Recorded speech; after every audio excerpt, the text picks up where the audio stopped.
There's a lot of driving for someone who is the first to admit not exactly a speedster or like a talented driver. I don't lead with that. I'm not like a car guy. You're not a car guy. No. But Cody, you kind of became a car guy though. I actually fell in love with that car. Yeah. The Eldorado I fell in love with. We were like on the ground about to shoot the movie and we were like, oh, the car hasn't run in 3 years. Right, we better make sure this can run. And but you spent a lot of time in the lead up just driving it around. Yeah. And I really ended up really enjoying it. Like sometimes I just sit in there and just kind of hang out in between setups or whatever. It was almost a character in itself, you know, in the film. How long ago did you start like working on this movie?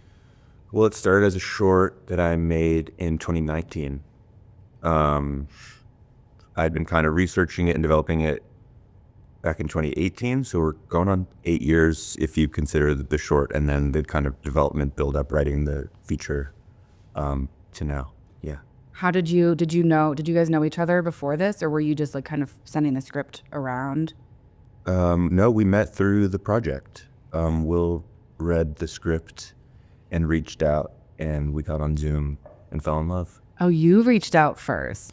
Yeah, we kind of we connected over the script and also the short, which I was a huge fan of, and then we just got the opportunity to meet over Zoom again, and yeah, we formed like a very, very quick and very meaningful kind of understanding of each other, and I think we were totally aligned over kind of how we wanted to tell the story, and also at that point, you know, Adam had been so kind of involved within the community and had done so much work, you know, in a sort of collaborative way with the community up until that point, that it was like clear to me that he was the person to sort of continue telling this story. And so I felt very grateful to be brought along for the ride.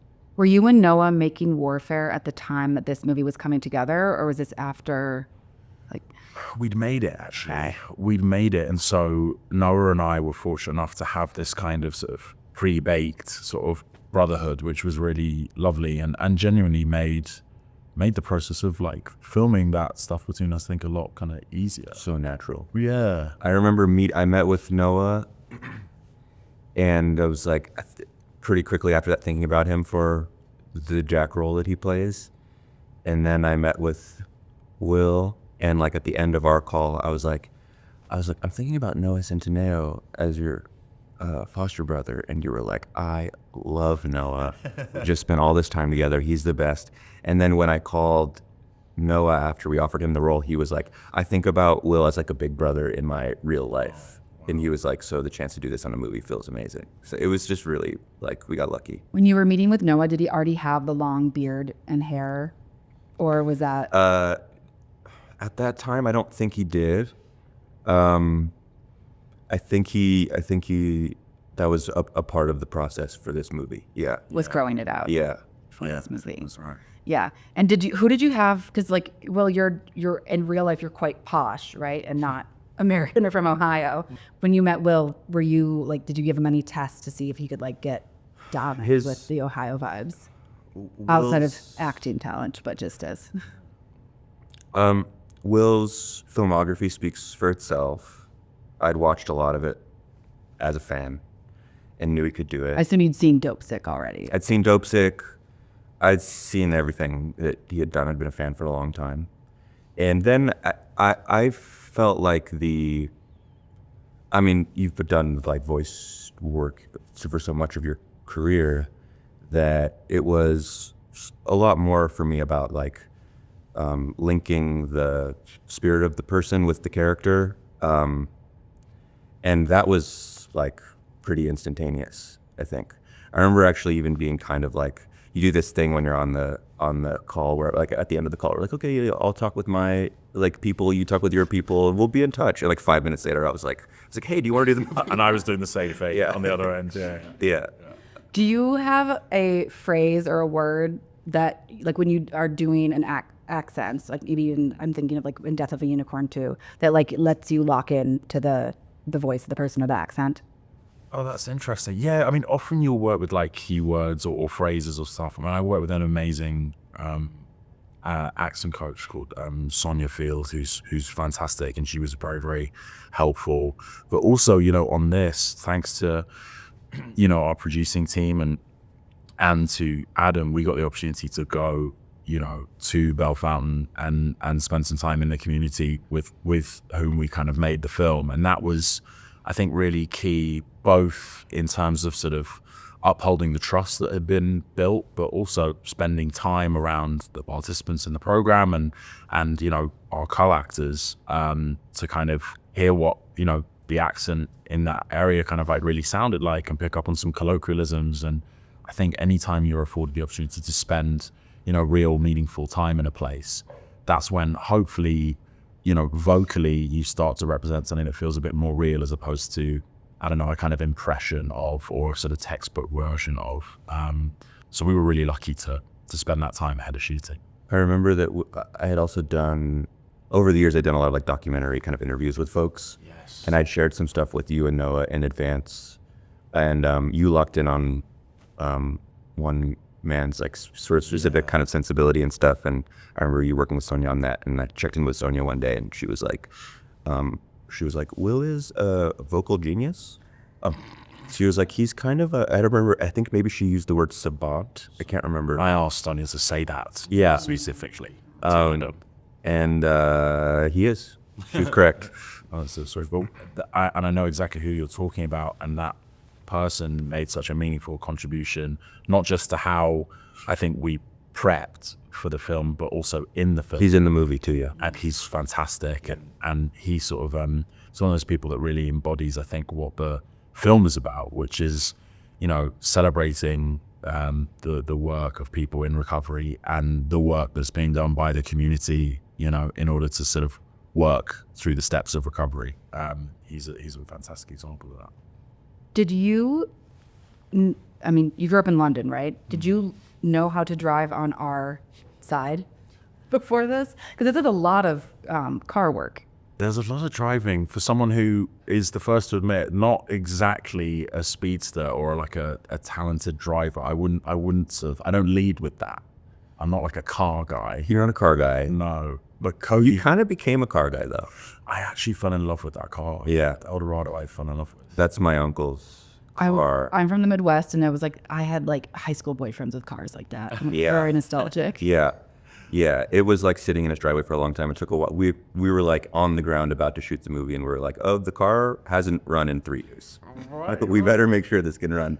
And but you spent a lot of time in the lead up just driving it around. Yeah, and I really ended up really enjoying it. Like sometimes I just sit in there and just kind of hang out in between setups or whatever. It's almost a character in itself. Yeah. In the film. And also talk about meaningful contributions. Your uncle is one of the reasons that you first came to kind of meet a lot of the people in the recovery community, right? That's right. Yeah, that same uncle introduced me to the judge at the time in 2018, who was there when I first sat in on a drug court meeting. So it kind of, this movie starts and ends with Uncle Brian. Shout out. I was going to say, let's get his name in there. Yeah. Uncle Brian. I believe I read, I think it was in your like director's notes, that part of what your prep was driving around listening to rap music around Ohio. Is that true? And if so, any particular tracks or albums that got you in the correct headspace? We did. I mean, it was in you and Noah did a lot of driving around listening to music, and also we were trying to sort of find music at the time while driving through the local area, which Adam knows so well. We were able to kind of sort of do two things at once, which is sort of develop our understanding of the area and get to kind of know it, while also trying to find a song that kind of captured, something of the camaraderie that exists between Cody and Jack as these two brothers. So, nothing in particular like comes to mind, but we listened to a whole host of stuff, and definitely stuff from the South as well. Like, yeah, there were some stuff that was it's in the movie that was written into the script that I feel like you and Noah were kind of like bumping throughout prep. Yeah.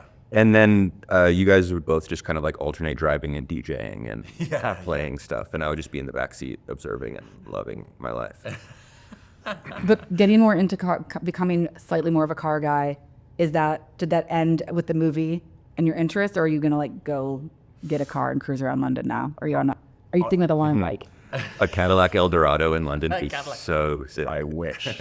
I absolutely wish. Sadly, I don't have my car, but no, I do drive now, but there's kind of nothing like driving through the beautiful countryside of Ohio, on an open road. That's my favorite version of driving. And that's another thing that I think the film really kind of encapsulates really beautifully is, what a lovely like corner of the world that is. And we were lucky to shoot it during this sort of spring summer transition, which allowed for a kind of, a setting and a backdrop that you don't necessarily typically associate with, films about this subject matter and films that focus on recovery. And it's kind of important to remember that the hard work that goes into recovery happens all year round, and it is a kind of everyday, day by day challenge. And I think the movie in a way is a reflection of that. Okay, so one question I'm asking everyone who comes in, if you remember, what did you buy yourself with your first paycheck? What was your first kind of treat? Oh, wow. Paycheck is also, I'm like, what I bought myself with my first like $20 for mowing the lawn was Backstreet Boys Millennium. That's an answer. It's like whatever has that like nostalgic memory for you, right? I actually remember buying Eminem's album when I was about 11 years old, maybe younger, from an HMV in Heathrow Airport. Was not supposed to be sold this album. It was highly illegal for me to be sold this album. And I remember putting it on in the house and just kind of casually just sort of sitting up at like, the kitchen table and eating my cereal. And my mum was like, what is going on right now? That was like the first album I can remember ever buying. You're eating mom's spaghetti. Exactly. I remember that pretty well, and I didn't get to listen to it for some years afterwards in the house. The trick is you got to scrape off the explicit content label. The label. Yeah. I'm not saying. Yeah.